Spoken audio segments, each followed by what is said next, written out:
A close qualifying session, an unexpected win, and a race-defining crash. This week I'm chatting all about the Austrian Grand Prix, so get ready because you've been summoned to the Steward's office. Hello everyone and welcome back to the Steward's office. I'm Saira and this week we are chatting about all the action that went down when F1 headed to the Red Bull Ring for the Austrian Grand Prix. This is the second race in our triple header and it's also a sprint weekend, which means we had a lot more action on track compared to usual. We also had a bit of silly season news coming into this weekend, stuff I'm not wholly surprised about, but there was a lot to dissect with this race weekend and with the race in particular, so I'm just gonna dive right into it. Let's start off with the silly season news though, and like I mentioned, we did have two pieces of silly season news and they both got released on the same day. So the first announcement we had was that Pierre Gasly has re-signed with Alpine on a multi-year contract. Not news that I'm wholly surprised about, especially since they opted not to re-sign Esteban Ocon. I think where the team are at the moment, they wanted a little bit of continuity in their driver lineup, especially if they're thinking of signing someone like Jack Doohan to the team. He is a rookie in Formula 1, he obviously knows the team, he's still part of the Alpine Academy, but I think they would want someone who knows the team a little bit better in terms of being an actual F1 driver to sit alongside Jack Doohan and help him out. And even if they were looking at signing someone like Carlos Sainz or maybe bringing Mick Schumacher back into Formula 1, it is good just to have someone that knows the team,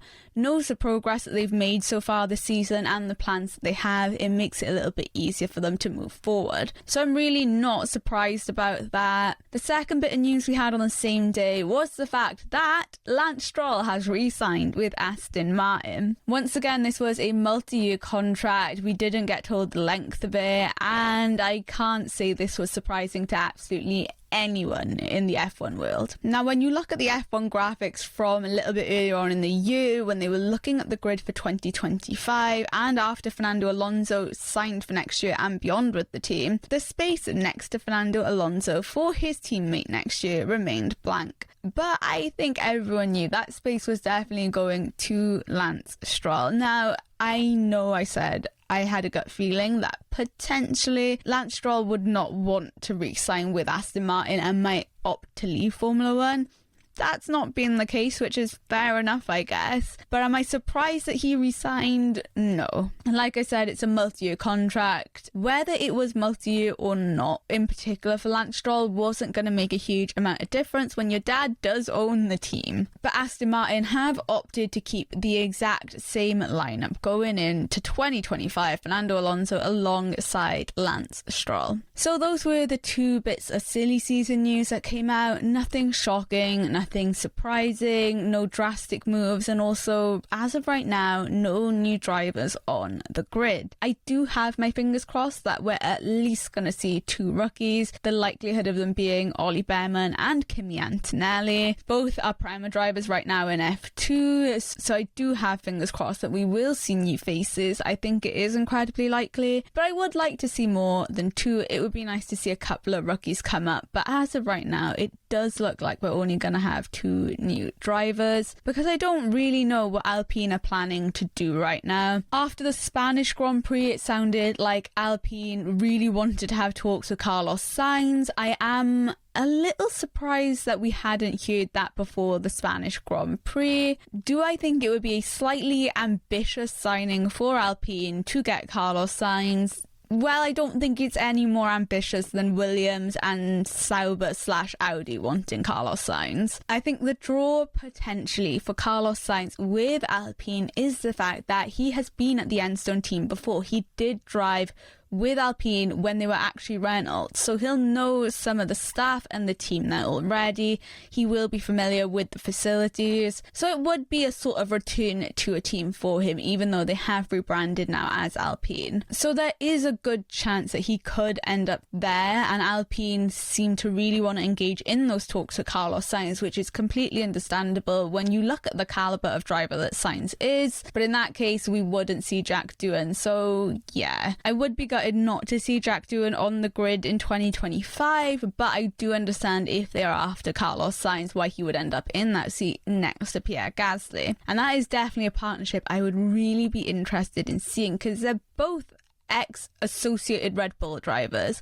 Both of them have driven with Toro Rosso. Obviously, Pierre Gasly then went, when they became AlphaTauri, went into the Red Bull seat. So I'd be very, very interested to see what the teammate dynamics there would be and what they could do to help the team move forward. But that isn't news. We still don't know who is going to be next to Pierre Gasly next year. A lot of the drivers have said it, and I do think a lot of the news about the 2025 grid right now is dependent on where Carlos Sainz goes, because every team right now that has a free seat is pretty much in talks with Carlos Sainz. So until he makes a decision, no team is going to want to announce a driver if there is a chance they can get Carlos in that seat. So that was the news. Not a whole load else going on in and around F1. It is a triple header, so a lot of the teams are going to be focused on just getting the cars from race to race in one piece, and the drivers are very much focused on just getting through the triple header. So let's dive into the actual on-track action this weekend. We only had one free practice session, and you can't really tell much on a sprint weekend from those practice sessions. Obviously, tyre allocation is a little bit harder for the teams. They need to make it last throughout 4 competitive sessions. So they're a little bit stingier in a free practice session, what they're going to use and how they're going to use it. I think Mercedes only really used the hard tyres. We had some teams not use the hard tyres at all. So you couldn't tell a whole load from practice. So we are going to jump straight into sprint quali or sprint shootout. To no surprise, McLaren throughout that sprint shootout session on Friday afternoon did look like they were going to be the main contenders to Red Bull. Ferrari didn't seem to be on the pace, and nor did Mercedes. And don't get me wrong, there were moments in the shootout and bits in free practice where Ferrari looked like they might be able to challenge for pole, where Mercedes looked like they had pace. But I think overall it was McLaren that looked like they were going to actually be able to take the fight to Red Bull. Logan Sargent did manage to actually make it out of SQ1 and out-qualified his teammate Alex Albon, who didn't manage to make it out of that session. So that was a really welcome thing to see for Logan, to see him doing well in quali and getting into SQ2, to see him be able to bag that SQ2 spot, having only had an hour previously on track, was really, really good to see. Hulkenberg, on the other hand, not having the best SQ session. SQ1, he only managed to qualify in P17, and Hulkenberg is a driver who's done so phenomenally well in qualifying ever since he's come back to Formula 1, but the Haas just didn't seem to light up for him during SQ1. VCarb had a little bit of a better time than they did out in Spain. They got Yuki Tsunoda into SQ2, but he managed to just get through by P15. Daniel Ricciardo, though, didn't manage to do that. He ended up qualifying in P17. Aston Martin did not have a good time of it. They got both drivers into SQ2, but neither of them could really progress on from there. They were stuck in SQ2, so there was that. And then going into SQ3, the final part of sprint shootout, Charles Leclerc had a nightmare. All the drivers were slowly coming out of the pits onto the track to do their last fast lap, and as per usual, they always wait until right to the end because they want to get the best track position and get the track in the best condition that it is to set that fast lap time. Charles Leclerc, though, ended up stalling in his Ferrari in the pit lane and was there for a little bit. He did manage to get the car going again and get out of the pit lane onto the track, but he couldn't finish his warm-up lap in time to cross the line before the checker flag and set a fast lap time. Max Verstappen did take pole position, but it was less than a tenth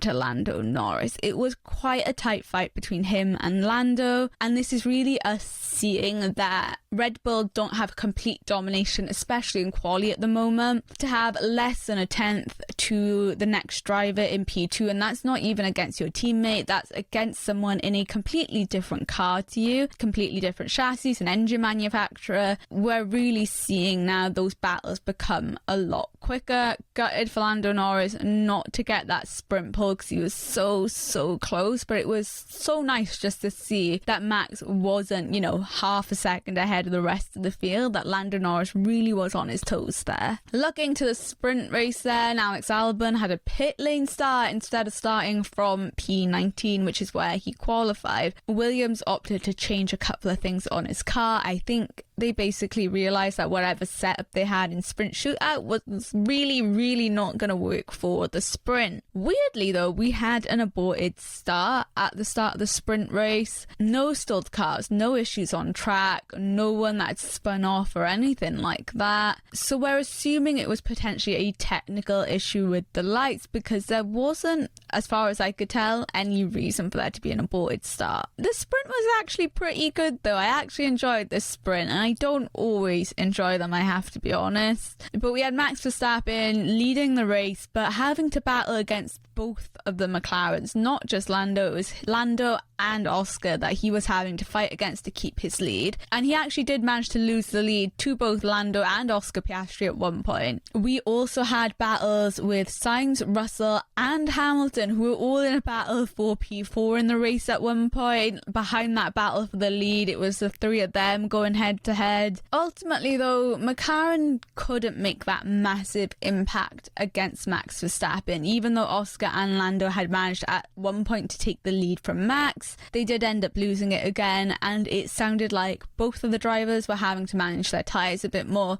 It opened up the gap to Max Verstappen, and Max ended up winning the sprint race. It was nice though that it wasn't completely straightforward for him, but Oscar Piastri in P2 and then Lando Norris in P3. Qualifying then, and as a reminder, yes, the drivers can change their setup. The team can change the car's setup between the sprint race and qualifying. Parc Fermé conditions do change there. Last year they weren't able to, so whatever sort of setup that they had locked in after that first free practice session was the setup they were going to have to use for the rest of the weekend. And it did cause a lot of issues, because if you got that setup wrong, it meant that you were stuck with it. You knew it was going to be a bad weekend, but it also made for very predictable racing, because you would know if a car has this kind of race pace in the sprint, they're more than likely to have it in the race. That has changed this year. So the drivers carry a setup into the sprint shootout and the sprint, then it can change, and they carry that setup through qualifying and the race, which I think has made it a little bit easier for the teams to manage as well, because they can use sprint shootout and the sprint also as a learning opportunity ready for the Grand Prix. But that's enough of the technicalities of it. What actually happened when we got to qualifying? Aston Martin once again not having a great time of it.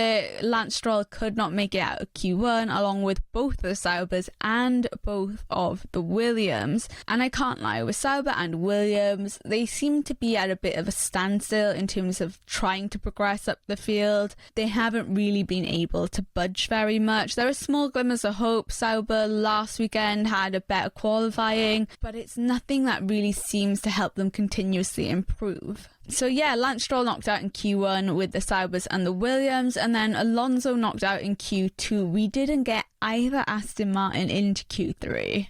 Charles Leclerc had yet another nightmare in qualifying. I think any type of qualifying session this weekend just was not any good for him. He ended up losing the car in his final fast lap attempt and completely went off the track, and that was it. He just wasn't able to bring the car back and set a quicker lap time right at the end of qualifying again. So an absolute mess of a final qualifying session for Charles Leclerc. Max once again did take pole position, Lando Norris in P2, and Oscar Piastri did set the time for P3 until track limits came into it. The Steward saw in that last lap attempt that got him his P3 time that he had gone over the white line, and it was a track limit infringement.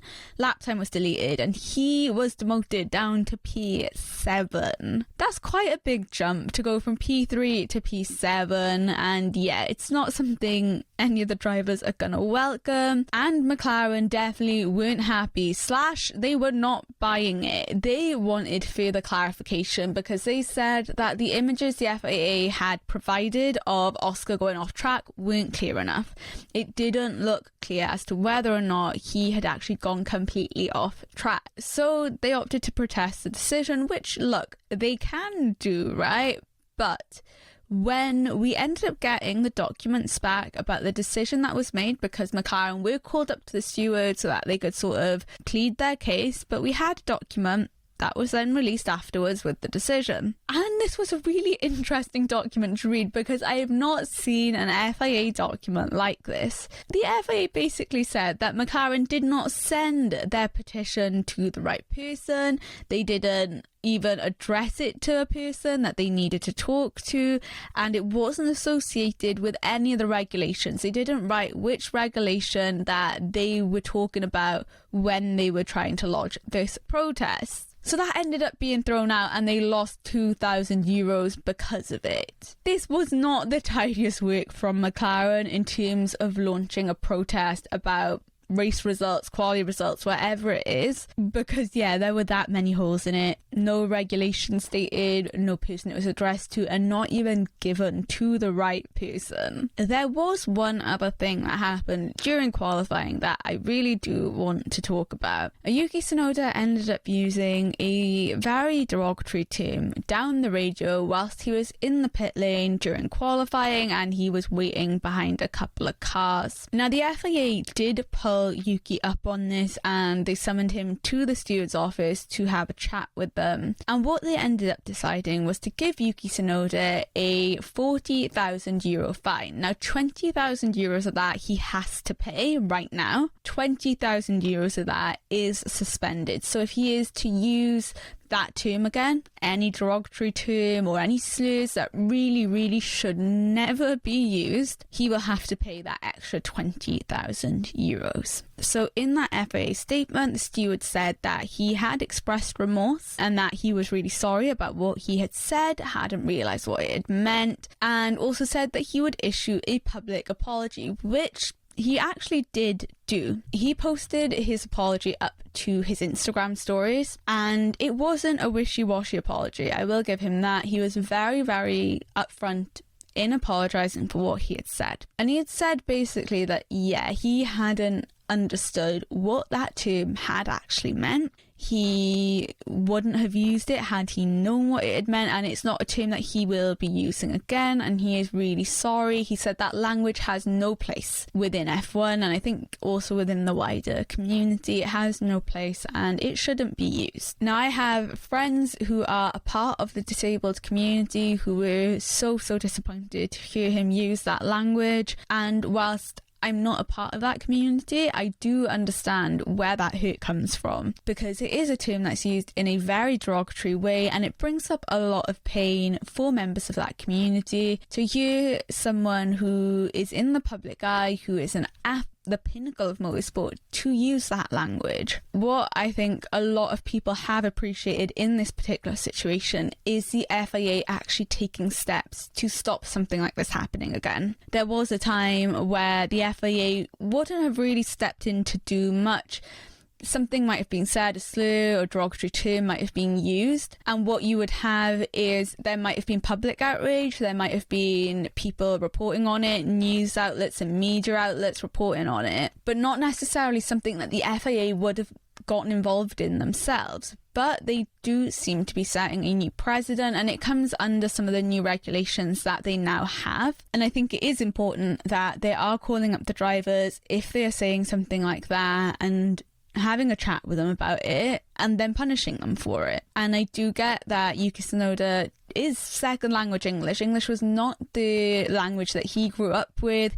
He has learned it because he has been karting and racing in European leagues. So there is that language barrier there. I really hope that it was just because he had no clue what it meant and that he won't be using it again, because part of it is being educated on terms like these and why we shouldn't use them. And so I hope it is just the case that he didn't actually know what the meaning of that word was. I think a lot of people are thankful that, one, he did flat out apologise for it very openly and very publicly, and two, the FIA have done something, and I am really grateful that the FIA are stamping out things like this and really trying to make sure that drivers aren't using language like this. Financial penalties and things like that will hopefully act as a really good deterrent from that language being used. Any kind of discriminatory language or slurs that are being used in the paddock, it just really isn't acceptable. Let's move in to the race now though, because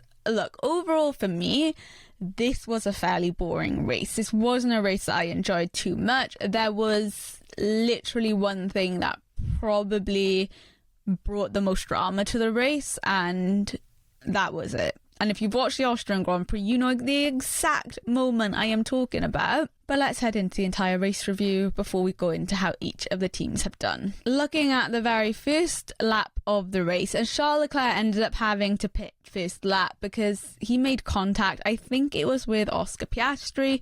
His front wing got broken and he had to pit for a new one, immediately putting him on the back foot. He swapped from the medium tyres onto the hard tyres. We had Lewis Hamilton having to give a place back to Carlos Sainz because he had basically passed off of track, gained an advantage, and had to give that place back. Charles Leclerc pitting again on lap 17 to take off the hard tyres. They weren't a great race tyre during this race. I think the mediums were really the optimum tyres for the drivers to be on here. So yeah, Leclerc pitting on lap 17 to go back onto the medium tyres. Fernando Alonso getting a 10-second time penalty. He hit Zhou Guanyu into the back of his car. Zhou went completely off track, and yeah, 10-second time penalty for Fernando Alonso there. Lewis Hamilton also got a penalty when he went to pit. The car just couldn't control the rear end of it.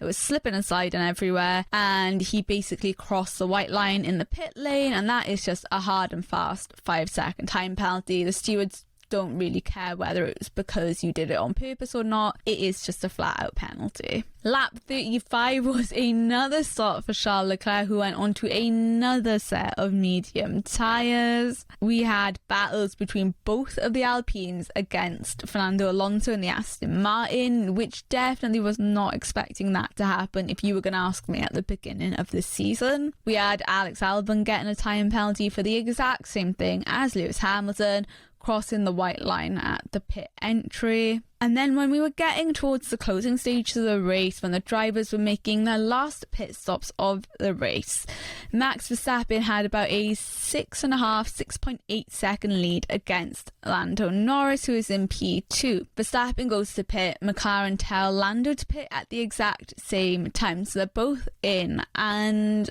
I don't know what happened, but Red Bull had what is an awful pit stop. Definitely a horrible one for them and just in general, because this was a 6.5 second pit stop. Lando's was 2.9, not the quickest we've seen from McLaren, but definitely a lot quicker than Red Bull, who had a pit stop stationary time around the same gap that Max had to Lando, which is definitely not what Max and Red Bull wanted, because it meant when they both came out of the pits, Lando had closed up that much more to Max. And look, before that point, we really did not have a battle for the lead. Max had a very comfortable lead navigating through traffic. Honestly thought by that point, before he had pitted, that he was going to have a very comfortable win here. I didn't think it was going to be a huge problem. The top three pretty much looked set because there were such big gaps between them and the person behind them. But yeah, we did get that battle for the lead, and that battle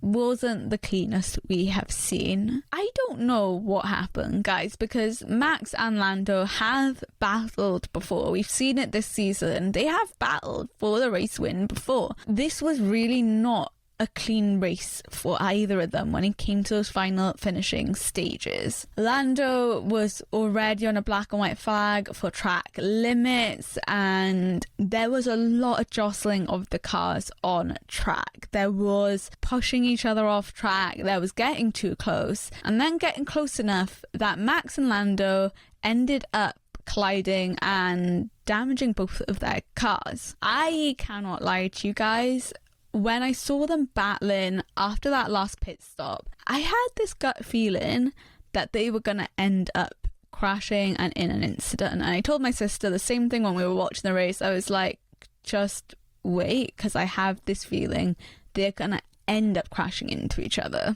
And they did. And look, it could have been a lot worse, and obviously both drivers are okay, but there was extensive damage to Lando's car, which meant that he went into the pits and had to retire. Max Verstappen also had to go into the pits because he had a puncture and needed to put on a different set of tyres. But that collision completely and utterly wrecked both of their races. Now, Max did get a 10-second time penalty. The stewards deemed him at fault for that collision. But like I said, in the run-up to that crash, they were already having issues where they were saying, no, he's pushed me off track, and then they'd pass each other and the other would say he's pushed me off track. So it wasn't the cleanest fighting we've seen from either driver, and yeah, it meant that neither of them were in the running to win the race. Obviously, Lando Norris having to retire after running so well and taking home absolutely no points, and then Max Verstappen ended up finishing in P5, I think it was, yeah, P5, so still taking home points. Wasn't points for the win though, but absolutely gutting for Lando Norris that he couldn't take home anything from that race. I don't know. I know a lot of people really were just shocked at the incident, and you never wish for an incident to happen between two drivers, but I just had this distinct feeling the way that both of them were racing at the end. It was unnecessary in my opinion. There was honestly no need for it, because for the both of them, regardless of anything else, they were so far in the front compared to George Russell, who was a fair bit behind them, I think over 10 seconds behind them. So it wasn't like they were going to lose a whole load of time and George would suddenly be in that fight as well, right? But there was also just the fact that we had a good couple of laps left. This wasn't the last 2 laps of the race where you would think, you know what, yeah, you really are wanting to get that overtake done and just drive off into the sunset and get as far away from whoever is in P2 as possible. There were a good couple of laps that were left for them to make that move, and it just seemed so unnecessarily desperate for those overtakes from both of the drivers. Like I said, Max Verstappen was deemed at fault for that final collision. I just don't see the point, guys. I don't see the point in what happened, because P1 and P2, regardless of which way you guys ended up, whether Max was in P1 or P2 or Lando was, I know they're racing drivers. I know you're going to want to fight for the win, but surely a P2 is better than either retiring or ending up in P5, you know? That's my thought on it. It will be interesting to see what the full reaction out of both those drivers and the teams are, because I'm recording this fairly soon after the race on the Sunday, and I have seen bits from Lando Norris where he said, look, I think what Max was doing was unnecessary. He has a lot of wins under his belt anyway. There was no need basically for him to race the way he was racing. And also, and once again, this was from like a written post, so I don't know where the things are taken out of context as well, obviously, but basically him saying that he would lose a lot of respect for Max if he says that he isn't at fault, if Max says that Max isn't at fault. Max has basically said that, yeah, he will chat to Lando about what happened and about the incident and try and clear up what was going on. I don't think he did this on purpose at all. I don't think either of them were trying to force the other into an incident. But I think from what Max is saying is that, yeah, he might not have been able to see where Lando was, and that is why the incident happened. But yeah, that was unnecessary and unfortunate for both of them. But Max's point finish compared to Lando having to retire means that Max does manage to extend his lead in the Drivers' Championship. It's 81 points now that he leads against Lando Norris. But yeah, that was probably the biggest moment of the Austrian Grand Prix, because other than that, guys, it was a dull race for me. We didn't get many battles on track. It was not an exciting race, and for a circuit that has 3 DRS zones, we had drivers with quite big gaps in between them all. Drivers that just within DRS, so you know, having 3 DRS zones was pointless, and that was up and down the field between a whole host of different teams. So it was a disappointing race for me, I can't lie. That crash did have a very big implication on the race results though, because this wasn't a crash at the back of the field, this was a crash for the lead. And Max Verstappen having to go and pit and being relegated down into P5, and Lando Norris then having to retire from the race, meant that the guy in P3, George Russell, took a race win. This, I think, is only his second career win. The first one was Brazil and now in Austria. And look, this wasn't a win that he necessarily had to fight at the front for, but he played a sensible game. He didn't get into any incidents. He looked after his tyres very well, built up a good gap to the guys behind him so they couldn't challenge him at the end of the race. You've got to capitalise on the opportunities that you're given in F1, and he did just that. Took a race win, first one for Mercedes this season. Whether or not Mercedes get any other, I'm not quite sure. But yeah, George Russell, first race win of the season and first race win for Mercedes in 2024. And the rest of that top 10 were then Piastri and Sainz in P2, P3 on the podium, Lewis Hamilton, Max Verstappen, Nico Hülkenberg, Sergio Perez, Kevin Magnussen, Daniel Ricciardo, and then finishing out that top 10 was Pierre Gasly. But let's have a quick chat about all of the teams before we finish off, and starting off with Red Bull. And we've just spoken about Max Verstappen, so I do want to talk a little bit about Sergio Perez, because it feels like the same story as the last couple of races for him. He was in the points. He managed to get into the points for both the sprint and the actual Grand Prix, but it wasn't anything super exciting from him. It wasn't contending for a podium or the top 5. It was a very average race from Sergio Perez. You know, P7 in the race. It wasn't bad. Like I said, it's in the points still, so it's helping Red Bull with their Constructors' Championship. But I think both him and Red Bull are hoping for podiums right now, and it's just not happening. With Max, I don't think there's a whole load more to say. I think the team are going to be disappointed. He's going to be disappointed. But it is what it is. He's come home with 10 points. P5, at least he was able to carry on in the race and get some points. Ferrari, like I said, Charles Leclerc had an absolute nightmare in qualifying, sprint shootout and the race. It was not his weekend at all. What I will say though is that he, with 3 pit stops, right, managed to make his way up to P11, so I still think he had a pretty good effort in nearly getting into the points. Once again, obviously helped out a little bit by the crash that happened and Lando Norris retiring, but I think that can be said for a lot of the drivers, including Carlos Sainz, who managed to get on the podium because of that incident. But congratulations to him for getting P3 for the team. With Ferrari though, I just feel like, yeah, we're not seeing anything from their upgrades still.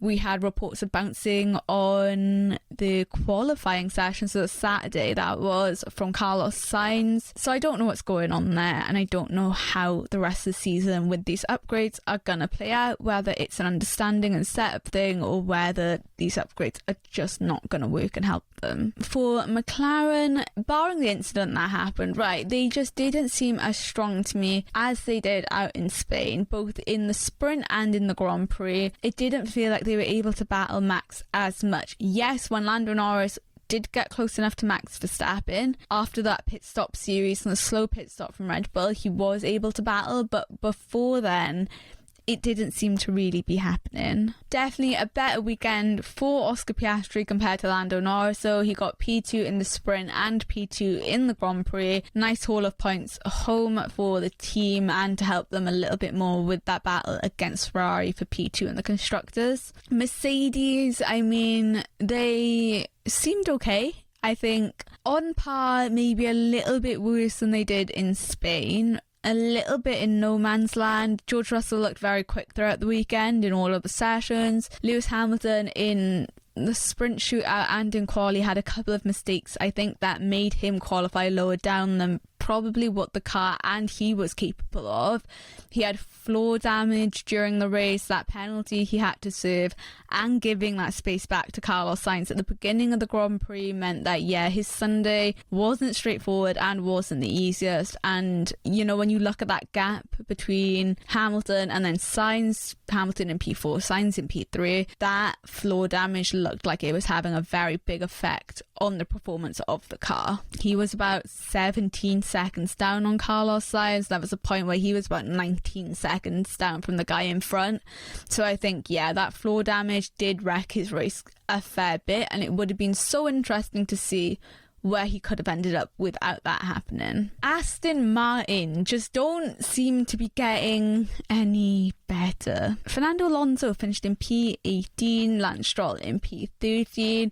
These weren't the performances that they were hoping for, that I was hoping for. Really, well, I was really hoping that we would get a five-way battle at the front of the field, but Aston Martin seem to be slipping further and further back at the moment, and it is a real struggle for them. And with that team in particular, I am really interested on what the direction is now, because this car does not seem to be working for you. I don't think it's just a setup issue. I think it's whatever is going on with the car and the parts that you have on it. So I'm really curious, you know, do they have upgrades in place that they're planning on bringing very soon to help the car out?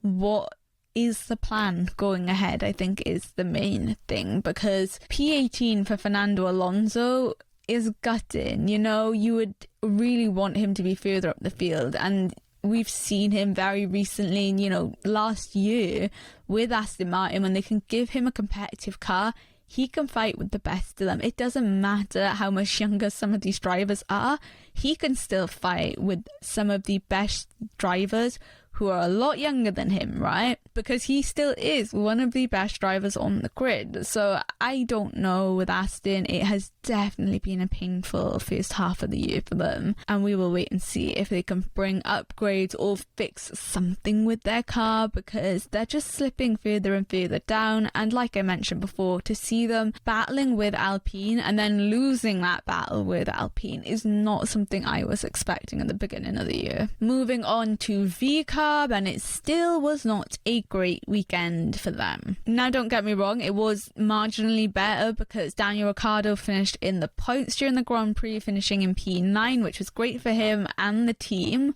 But like with Ferrari, the upgrades that they brought into Spain still don't seem to be having an impact. Not a massive one. With the upgrades that they've bought, with the package that they brought and how big it was, it doesn't really seem to be pushing them any further ahead. Haas had a extremely good Grand Prix, and look, the rest of the weekend probably wasn't brilliant, but a double points finish for Haas. And yes, once again, I know this was helped out, at least a number of points was helped out by that Max and Lando incident, but I am pretty sure they still would have ended up in the points, which is incredible for them, right? They finished in P6 for Hülkenberg, P8 for Magnussen, so yeah, they definitely still would have ended up in the points without that incident.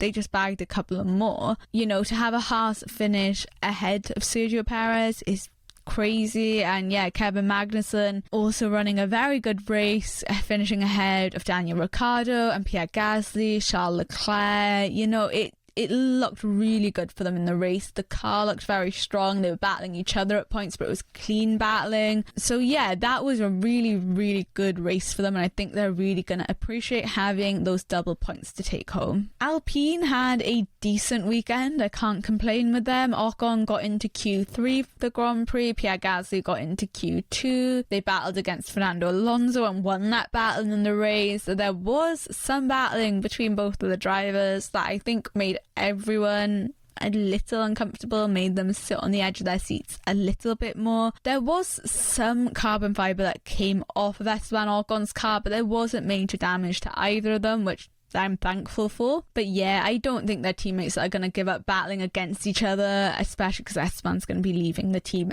anyway. But it does feel like what is going on with them and the improvements that they have been showing, especially when we saw them in Spain and everything, this isn't just a fluke. They seem to have understood what was going on with the car. They've bought the sort of remedy that the car is needed, and it's working for them. It's bringing performance, and it's starting to get very consistent with them. Yep, it wasn't double points like Haas, but to have, you know, Pierre Gasly in the points, Ocon not far off, it's looking a lot better for them than it did at the start of the season, and I think that's going to give a lot of hope to their team. Williams and Kick Sauber, I'm just lumping them into one because it was once again, like Spain, a very quiet weekend for both of them. Sauber definitely had a better time out in Spain in terms of quality, but yeah, this was not great for either of the teams. They're walking away with no points, and it was just a quiet weekend. Next weekend, and we are heading out to the home of British motor racing. We're at the Silverstone circuit for the British Grand Prix. It's gonna to be